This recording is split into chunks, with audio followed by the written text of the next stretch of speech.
9:00 na ng gabi pero nandito pa rin ako sa university. Naglilinis ng classroom. Wala na halos tao sa paligid. Tahimik. Sobrang tahimik. Bigla akong napalingon sa hallway. May narinig akong mga yabag. Pero wala namang tao. Sinubukan kong baliwalain. Pero ramdam ko na parang may nanonood sa akin. Tapos napatingin ako sa isang pinto. Room 314. Parang may ilaw na pumapailaw sa loob. Kahit patay na dapat lahat ng ilaw sa building. Lumapit ako.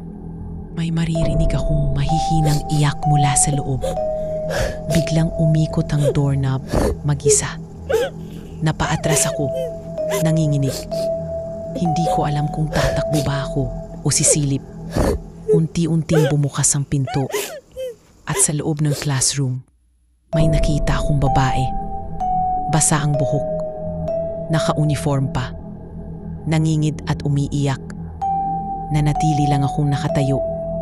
Hindi ako makagalaw. Yung babae, hindi siya mukhang multo na nakatatakot. Mukha siyang estudyante, pero parang sobra ang takot niya.